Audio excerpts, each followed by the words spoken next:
예, 방송 시작하겠습니다. 2011년 11월 9일 수요일 지난 마이라디오 다섯 번째 방송을 시작하겠습니다. 오늘 이 자리에 여전히 임준현 기자님이 오셨습니다. 반갑습니다. 네, 반갑습니다. 임준현입니다. 예, 엄밀히 얘기하면은 5회차긴 하지만 4회죠. 소리가 없는 3회차가 있기 때문에. 예, 그렇습니다. 저번 주에도 말씀드렸지만, 소리가 안 들어갔기 때문에. 하여튼, 그렇다 치고요. 하여튼, 2011일, 11월 7일에 나온 신문 기사 내용을 가지고 또 얘기를 좀 해볼까 합니다.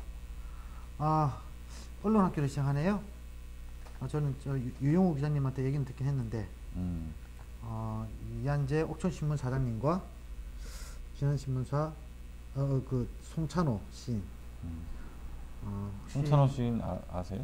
아니요, 전 처음 들어봤고요. 저도 처음 들어봤어요. 이한재 옥천신문은 하도 많이 들어봤고, 이한재 원래 계속 사장님 하셨던 분이세요? 아니죠. 바뀌셨죠? 옛날에 그 조중동 뭐 이렇게 하셨던 분이 따로 계셨죠? 지금 바뀐 분이시구나. 저도 잘 몰라요. 잘 모르겠어요. 같이 한번 들어야겠네요. 12월 24일 목요일 네, 24일 지난 신문사에서 진행합니다. 오후 1시에 밥 먹고 바로 가겠네요. 지금 여기 독자 사랑방이라고 돼 있는데 아직까지는 독자 사랑방이 구성되어 있지는 않아요. 정비가 지금 그 이사했던 그 집에 독자 사랑방은 아마 그때가 되면 꾸려질 거예요. 지금 식당 자리로 쓰고 있는 자리라. 정비가 안 돼 있죠 아직. 네. 그래, 한번 가서 저도 한번 시간 되면 가서 한번 들어보고 싶습니다. 그리고 이게 지금 제가 알기로는 그 최재형 가족농원 운영계획 잡으면 그만해. 몰라. 자, 최재형 가족농원 이게 혹시 농업기술센터가 뭐 예산 지원받았던 작년에 올해인가? 아니 오래됐죠. 2008년. 네. 이게 지금 신축하면서 그 신축 청사 옆에 가족농원을 만들고 거죠. 있습니다. 지금 이제 직영을 하겠다고 다 지어졌고 현재 이제 계획은 발표 전 단계에 이제 저희가 미리 발표를 해버린 꼴인데 이게 직영으로 지금 2년 정도, 1년에서 2년 정도를 직영하고 그리고 나서 위탁하겠다. 뿌리 옆에다가 위탁을 하겠다라는 뿌리 이제 옆에다가 밑그림을 갖고 있어요. 뿌리 옆에다 하겠다는 말 자체가 어차피 나왔어요? 이제 귀농인들을 위한 시설이고 여기서 농장 운영이라든지 이런 부분은 어떻게 보면 민간 위탁이 맞다라는 이제 분의 판단이죠. 뭐 그런 얘기는 나왔었는데 처음부터 사실은 뭐 뿌리 옆에가 하는 게 맞지 않냐 이런 얘기도 있었잖아요. 지금 뿌리 옆에는 이거를 소화할 능력이 안 돼요. 좀 영향이 좀 사람도 없고 사람도 많이 없긴 하죠. 이걸 만약에 한다고 하면 이것만 전담해서 할 상주 인원이 한 명이 필요할 겁니다. 저도 이런 게 좀 있었으면 좋겠다는 생각은 했는데 그래 제가 지금 준비하고 있는 것도 이런 형태라서 좀 관심을 가지긴 합니다. 게스트하우스 준비하세요? 게스트 하우스라기보다는 그런 거죠. 그러니까 이름을 붙이기를 청년 기농기촌센터 라고 이름을 붙였고요. 청년들이 들어와서 20, 30대 청년들이 들어와서 그러니까 청년들이 기농하는 거랑 나이 드신 그러니까 한 40, 50대들이 이제 어느 정도 경제적 여력을 가지고 오시는 분들이랑은 좀 틀리지. 차이죠. 크죠. 그러니까 진입 장벽 자체가 높아지는 그렇죠. 상황 꼴이 되니까 어떻게든 그런 좀 중간 지대를 좀 만들어 주자. 그게 이제 청년 기농기촌센터가 해야 될 역할. 그래서 얘기는 드렸어요, 제가. 그래서 이걸 하려고 그러면 최소한 최태형 회장님한테 얘기는 드려야겠다 싶어서 얘기는 드렸고, 그래서 이만해서 한다. 얘기도 좀 동의해 주시는 것 같고요. 젊은 사람 진호하는 거랑 어느 정도 나이 드신 분들, 은퇴하시는 분들, 이런 그런 차이는 있죠. 그리고 이게 소통이 잘 안 되니까. 정보를 주는 차원이 될 텐데, 만약에 그렇게 하게 되면. 거기에다 이제 그 빈집이라든지 이런 부분 마찬가지 이제 청년들을 또 들어와서 비농을 하든 비촌을 하든 뭐가 되든 거기에 연착륙할 수 있는 지대들이 좀 필요하고 지나는 그나마 여건이 되는 게 마을 감사라든지 이런 것들이 있으니까 일자리 그런 것도 하고 지금 그래서 지금 저번에 그 한살림에서 제가 받은 그 공모 사업으로 청년들 대상으로 이렇게 설문지를 받아보는 거죠. 받아봐서 이런 게 필요하더라고 이제 얘기를 해줘 다니면서 네 그럴 예정을 하고 있습니다. 벌써 얘기를 좀 제가 좀 하고 다니고 있어요. 그리고 성수분들 만나봤습니다. 네. 이미 그쪽에서는 좀 움직임이 있고요. 한 목사님. 아니 한 목사님도 그렇고 다른 분도 좀 그렇고 그게 저 성수에 계신 의장님 한 분이 마령에 가서 한번 얘기를 해보겠다. 마령도 지금 마령에서 다음 17일하고 29일이 마령이죠. 네. 마령 이장단 회의 할 때 이장단 회의 할 때 들어가서 한번 얘기를 해보겠다.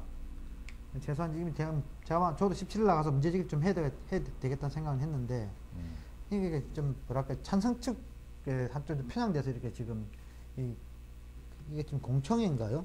공청회죠. 공청회 그렇게 진행되는 게 이게 과연 맞는 얘기냐? 솔직히 좀 뭔가 만약에 뭐 주민들 찬반을 듣고 나서 뭐 찬성을 하더라도 좀 이해 납득 가능한 이런 그러니까 과정을 좀 거쳐야 되는데 이런 과정 자체가 이거는 뭐 한쪽 편연적으로 가는 부분이니까 쉽게 이 사업이 이렇게 뭐 찬성적으로 간다 하더라도 쉽게 승복이 안 될 것 같아요.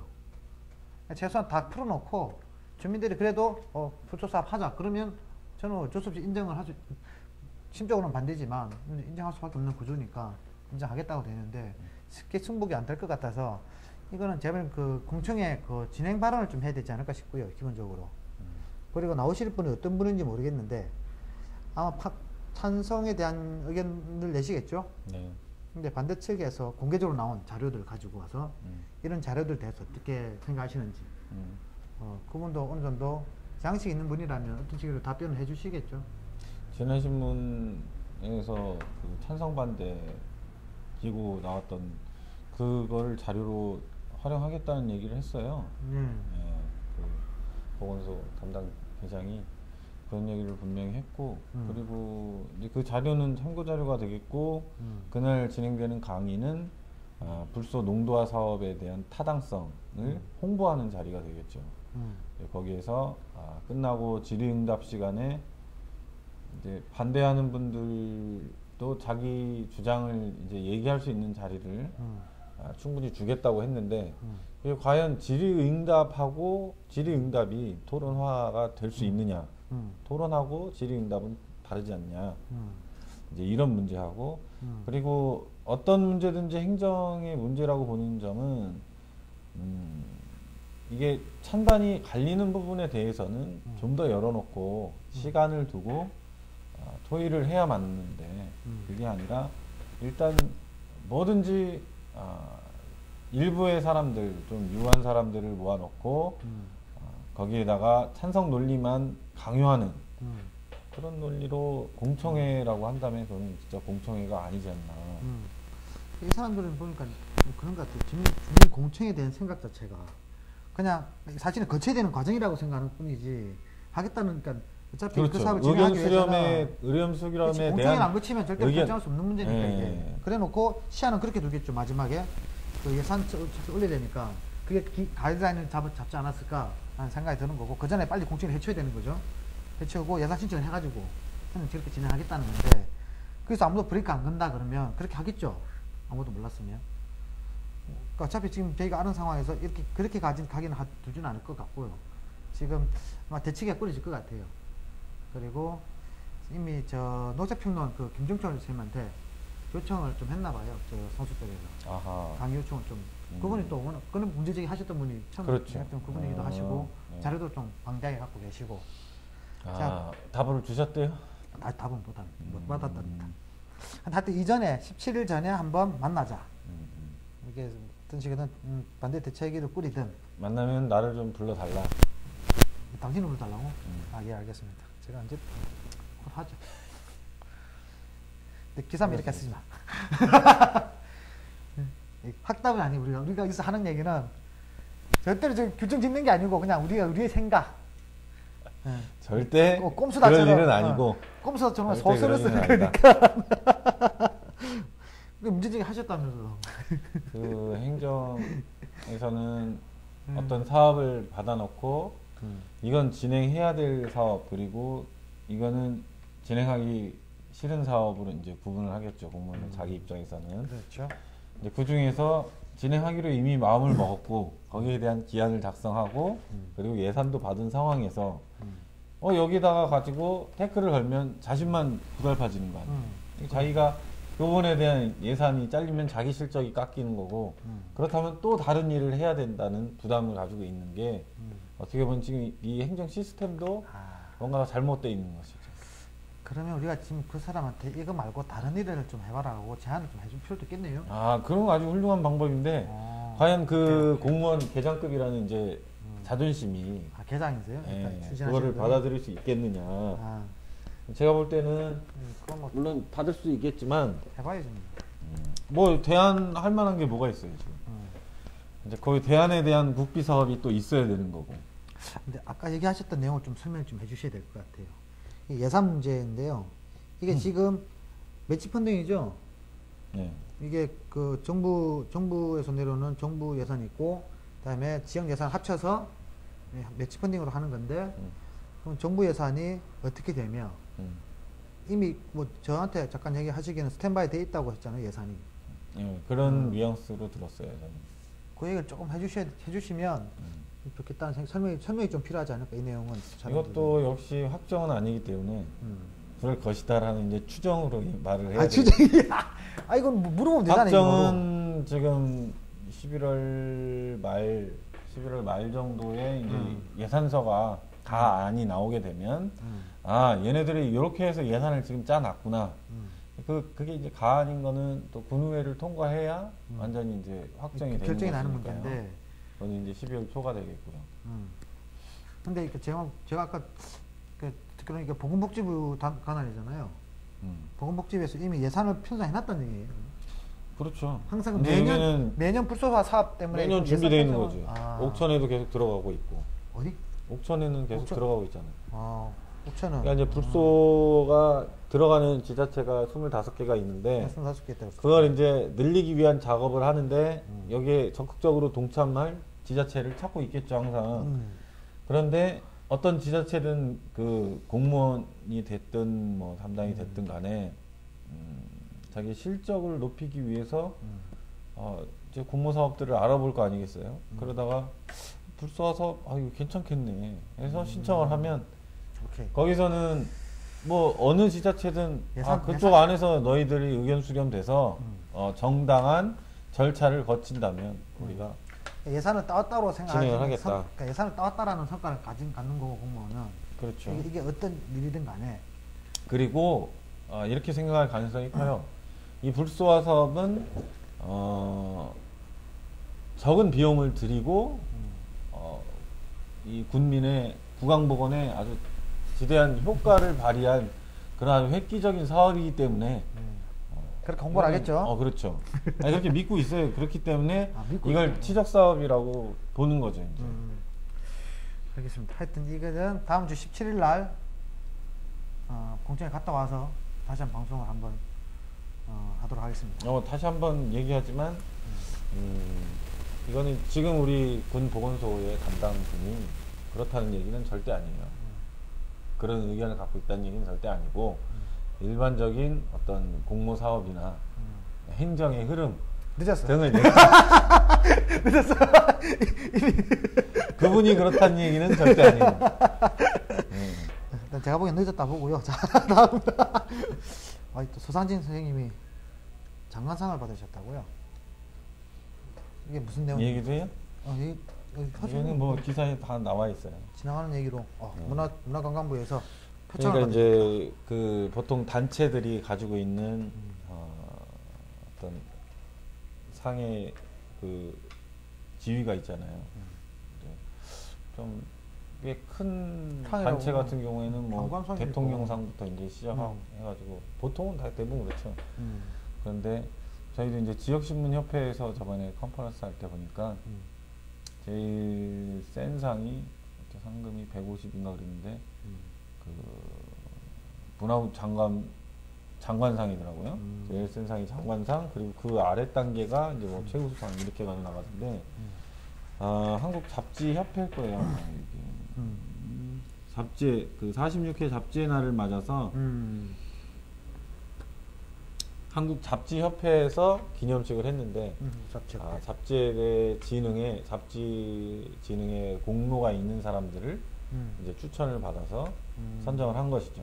근데 이제 요 서상진 씨 같은 경우는 의의가 있다고 하면은 뭐 순전한 개인이라는 거예요. 대부분은 상 받은 사람이 기관이나 아니 기관의 대표나 아니면은 회사의 대표, 뭐 출판사 대표 이런 경우가 대부분인데 뭐 잡지를 이렇게 꾸준히 모아서 개인 평생을 투자했다는데 아마 거기서도 공로를 인정한 것 같아요. 야, 혹시 상금이 얼마? 상금은 없대요. 그냥 상만? 딸랑 종이쪼가리 한 장 주더라고. 밥은 주죠? 아이 밥이야 주지. 알겠습니다. 다음 30억 공공디자인 어디로 가나.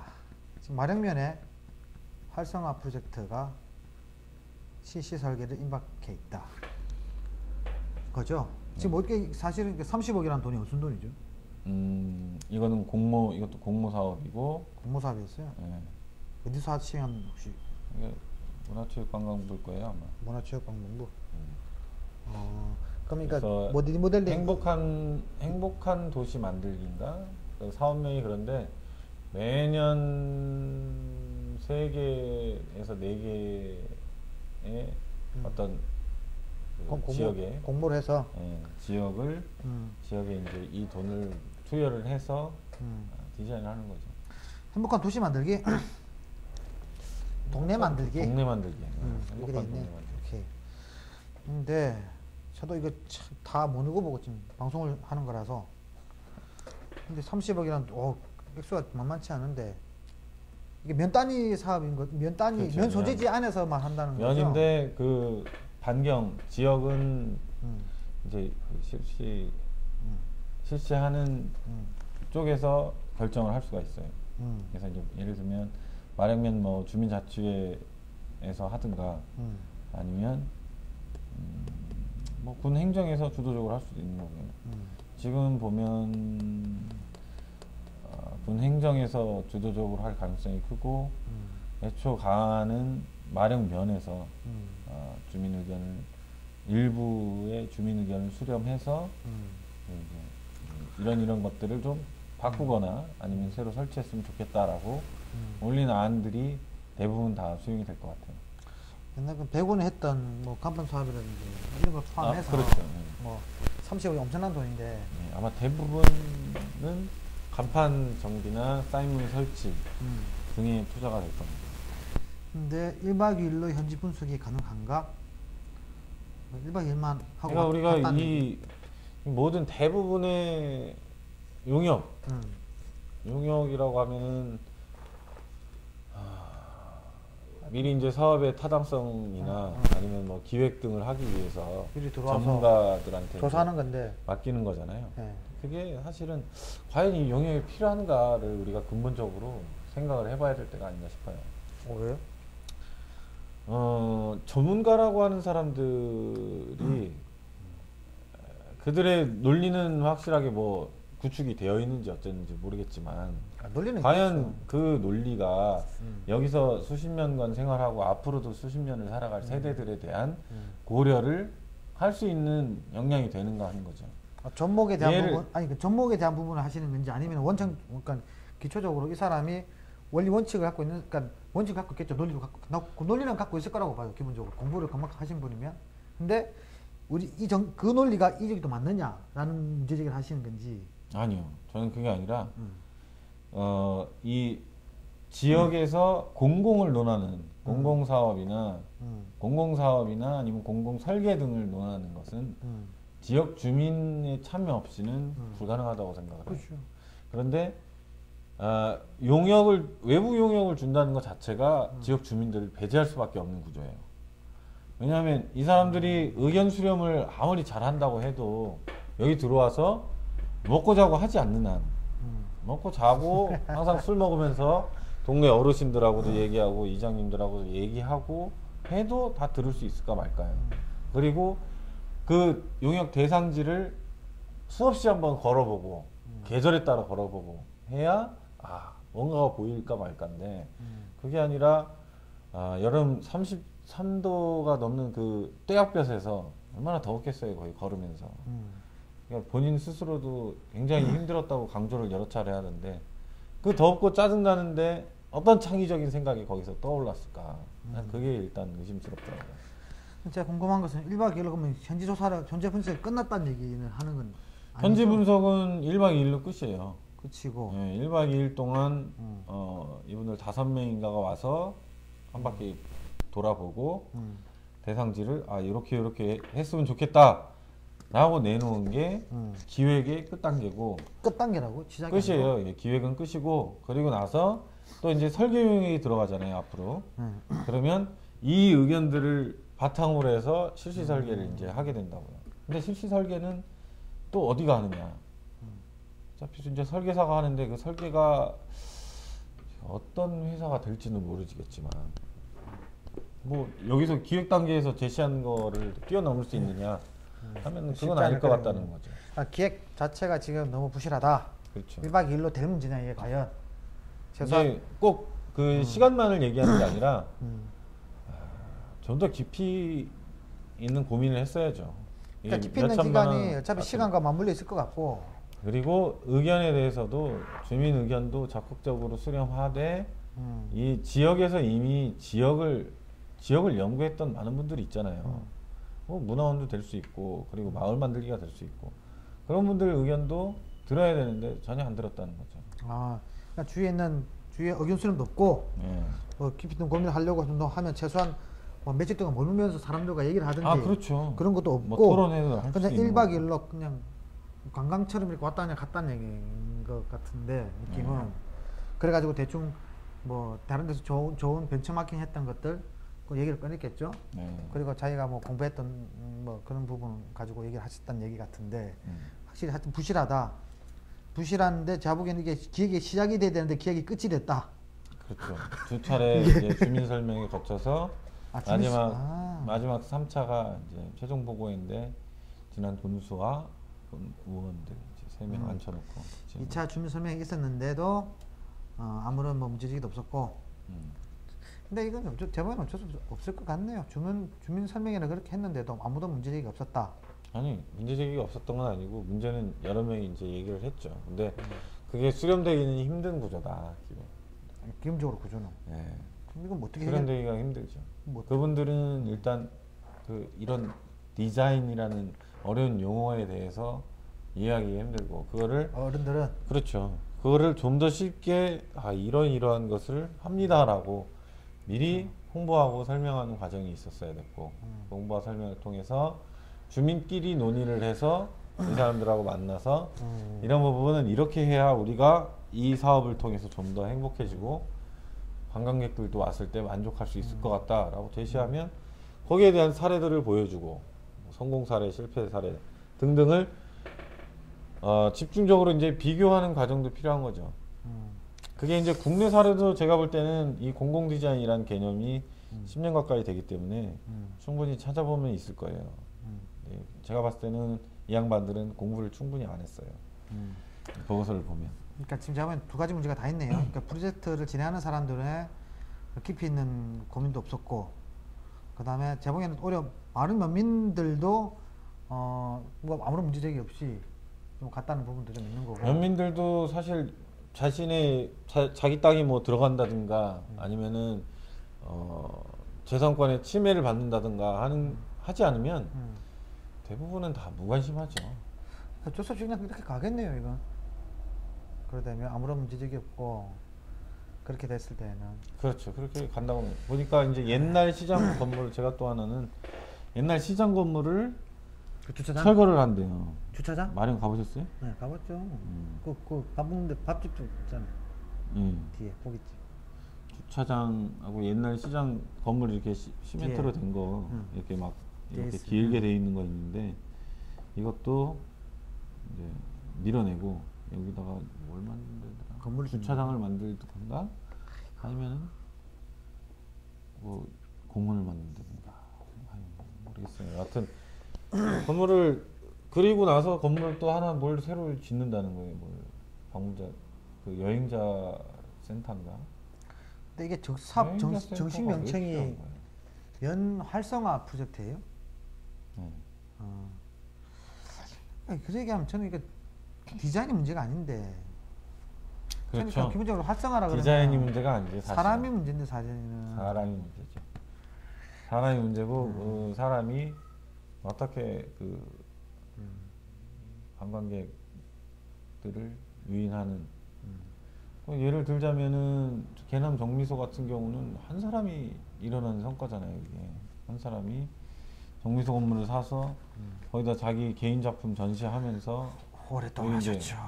마을과도 이제 점점 들어가서 그 마을에 있는 주민들 사진을 또 받아다가 전시하고 하는 등의 과정을 거쳐가면서 명소화가 된 거잖아요.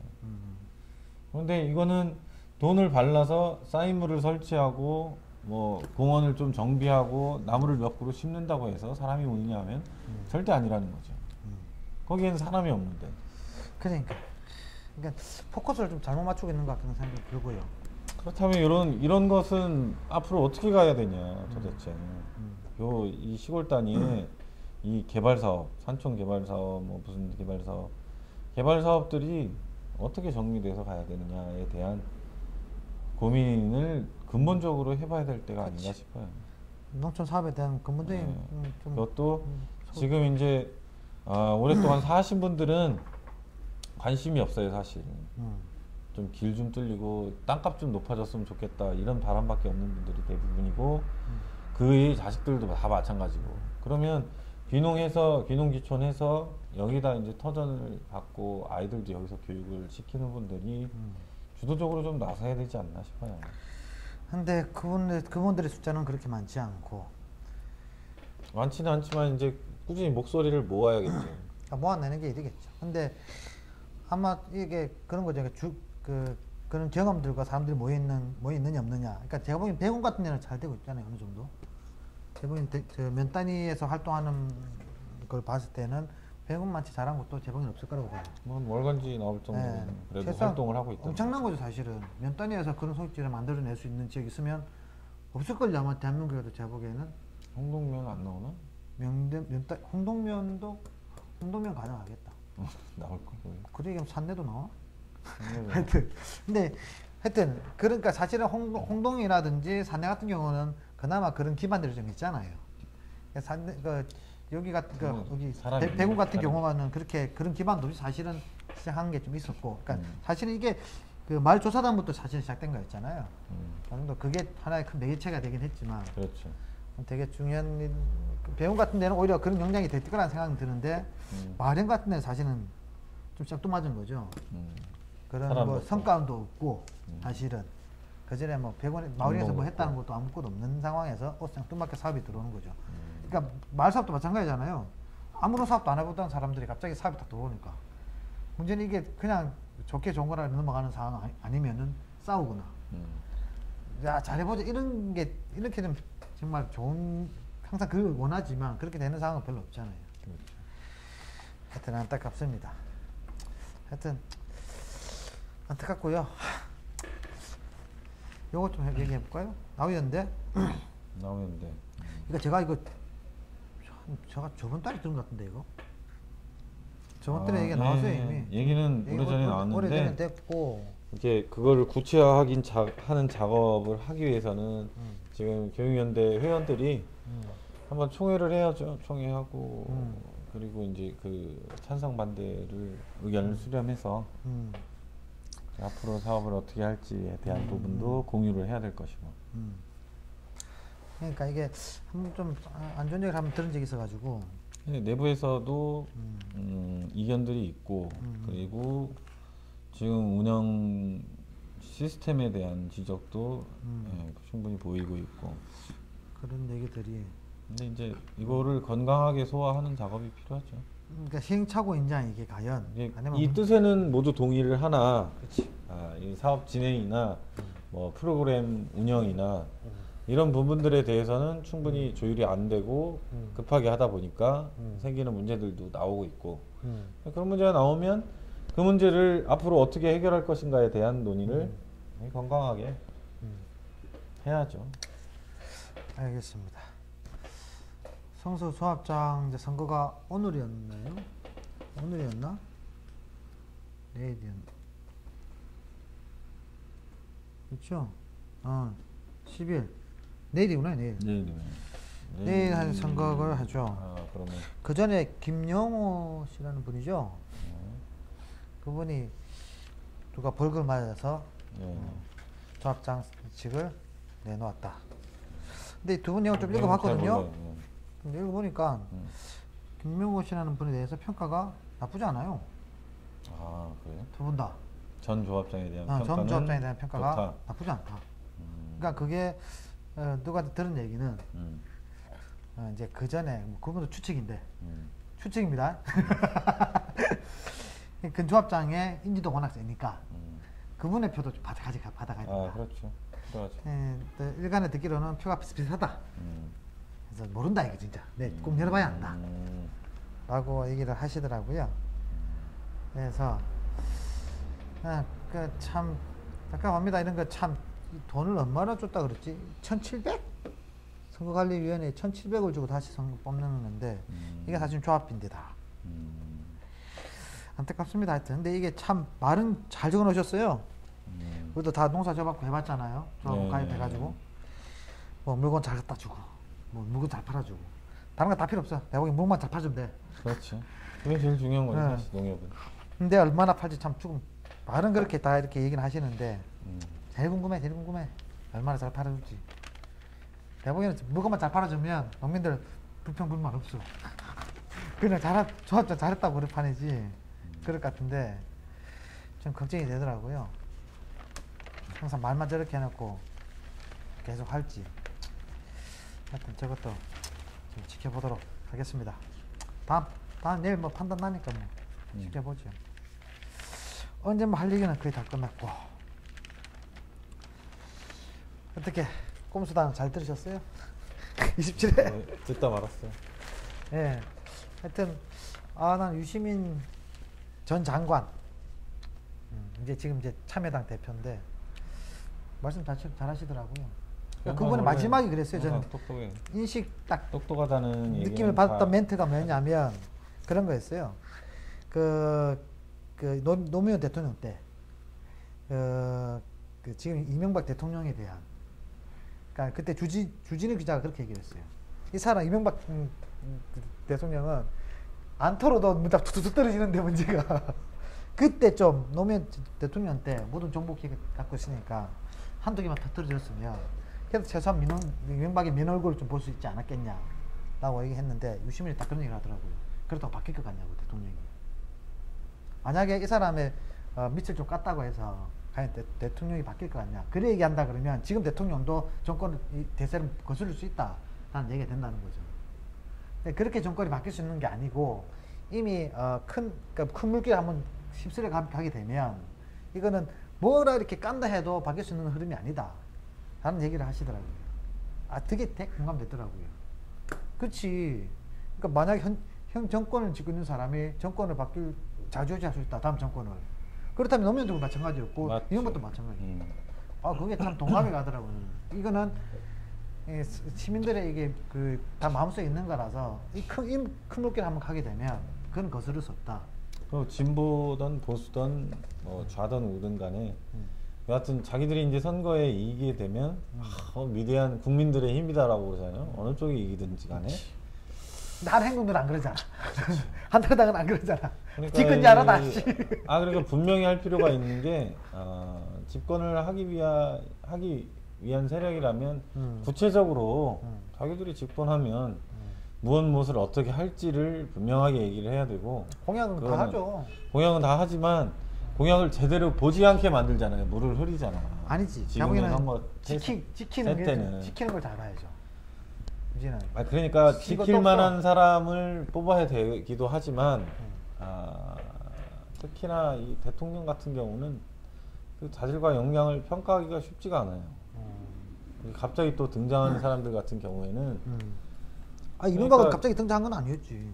이명박은 갑자기 등장했죠. 서울시장이었는데. 서울시장하고 꽤 오랜 기간을 서울시장이었지. 공백이 있었잖아요. 공백은 없었죠. 바로 갈아탔지. 아니지. 이명박은. 의원을 서울시장에서. 했었잖아. 의원하다가 그 잘렸잖아. 전에 의원하다가 잘렸고. 그다음에 이명박 시장하기 전에. 시장 전에 시장하기 그다음 전에. 날라갔었지. 그러다가 국회의원 하다가 날라가고 맞아, 그다음에 맞아. 서울시장 하다가 갈아탄 거야 완전. 갈아탔지. 이때 이제 경제 문제가 터지면서 완전 힘을 얻은 거잖아 이명박이가. 그렇지. 그때 근데 지금은 아마 재밌는 게 뭐냐면 이 선거 이번에 재밌는 그 내용을 봤는데 지금 누구냐 안철수 교수가 지금 한나라당에서 서울대 그 담당 무슨 교수잖아 이게 응용 무슨 응용화학. 무슨 뭐 학부 교수잖아. 거기 예산을 다 날렸어. 거기 예산을 다 날렸어. 국회에서 한나라당에서 날렸어. 그래서 서울대 예산 중에 제가 보기에는 안철수 교수가 제2의 박원순 되지 않을까. 씨발 열받아. 존나 열받게 하는 게 한나라당에서. 그러면 씨발 두고 보자 나 정치한다. 박원순이 그랬잖아요. 박원순이 아름다운 재단 막 그 예산 도저히 못 봐주겠다 해서 감사 막 뜬다고 그랬을 때 내가 정치 들어가서 한번 후친다. 또 안철수 교수 같은 경우는 지금 저기 뭐예요 거기 바이러스 안철수 바이러스. 안철수 고예산. 바이러스 그 예산하고 안철수 연구소 그 자기 지분만 해도 뭐 먹고 사는데 지장이 없는 그것도 정부 사람인데. 보조금으로 운된 부분이 있거든. 그러니까 회사가 지금 당장 그게 내일 아니고- 모레 망한다고 해도 컴퓨터 사실은 이제 컴퓨터 바이러스라는 거는 이게 열을 받을 회사가 만한 아니라 상황은 아니지. 회사가 아니라 이제 국가 차원 일이 돼버린 거예요 이게 컴퓨터 그래. 바이러스라는 거지. 이걸 그 제대로 예산을 관리해야 잘랐고. 되니까 이 예산을 좀 날려버렸거든. 열 받을 것 같아. 열 받으면 근데 문제는 되게 착해서 내가 원하는 열을 받을까? 잘 모르겠어. 열 받아도 내가 볼 때는 절대 안 나올 사람 같고 안 나오긴 안 나올 것 나와서도 안 같아. 되고 아니 나올 수도 있다고 생각하는데 제가 보기에도 안 나올 것 같아. 대통령은 또 다른 대통령 감은 아닌 것 같아. 보좌는 할 수 있어도 그렇지. 대통령 감은 아닌 것 같아 제가 봐도. 그리고 아마 제가 보기에는 문재인 씨와 손잡고 나오지 않을까. 이거 뭐야 대선 특집 방송이야 뭐야? 아니 제 생각은. 근데 문재인 씨는 지금 이미 움직이고 있죠 서서히 혁신과 움직이고 통합해서 이미 정치에 하고 있고 발을 이미 깊게 담가서 뺄 수 없는 상황이고 이제 못 빼. 음, 지가 보고 싶다고 뺄 수 있는 상황이 아니야 지금. 그렇지 그렇게 가고 있기 때문에 네. 그러니까 혁신과 통합과 지금 민주당은 이제 거의 합당하는 분위기인 것 같고 그 나머지 진보 야당들인데 진보 당들이 지금 잘 안 되고 있죠. 설거지 당들도 이제 하겠지. 근데 지금 이미 그 민노당과 진보신당이 잘 안 돼요. 그래서 그게 제일 큰 문제지 않을까 싶긴 합니다. 어떻게 비슷한 데끼리 이렇게 아웅다웅. 근데 이게 들어가면 옛날에 NLPD 이런 얘기 있었잖아요. 선배들이. 근데 이거예요 이거.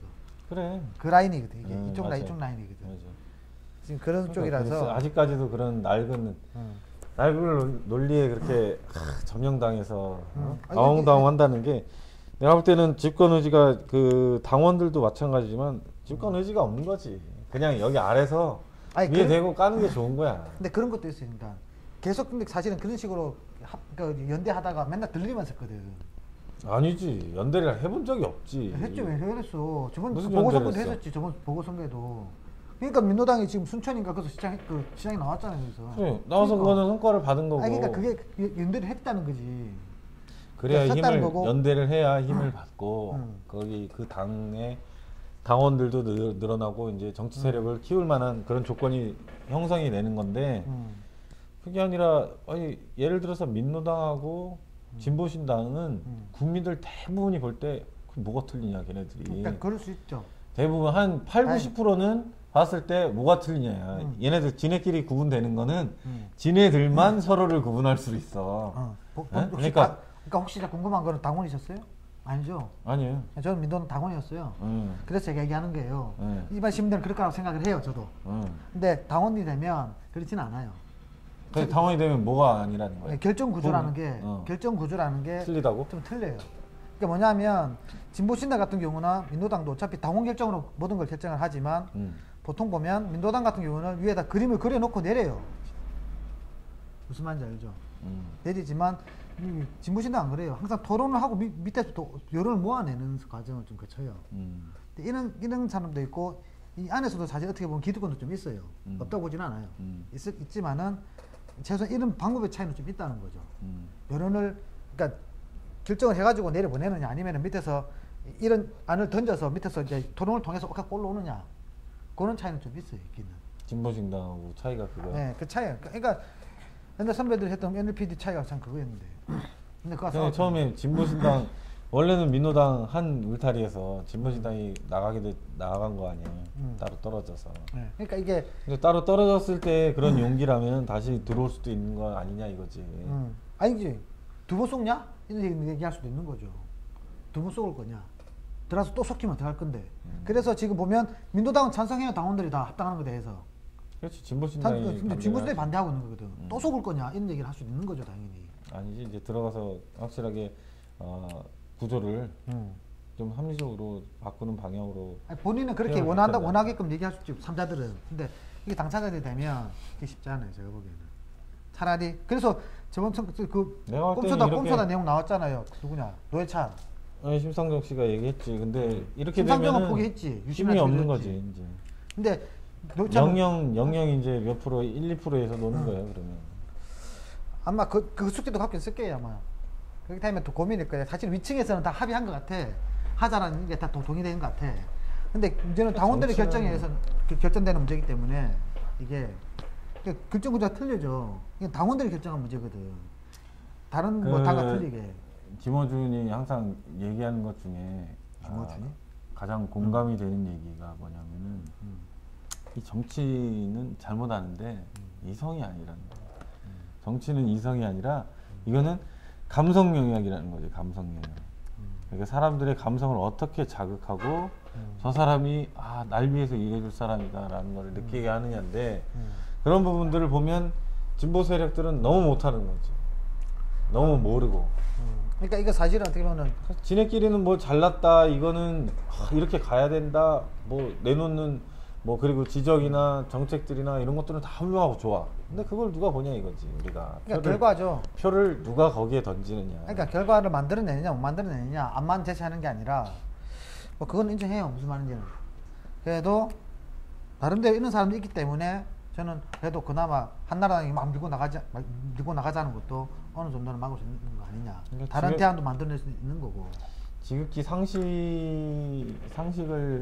상식적으로 생각을 하면 우리가 뭐 지난 대선 때 이명박이 있었고 뭐 정동영이 있었고 그다음에 유한킴벌리고 누구예요?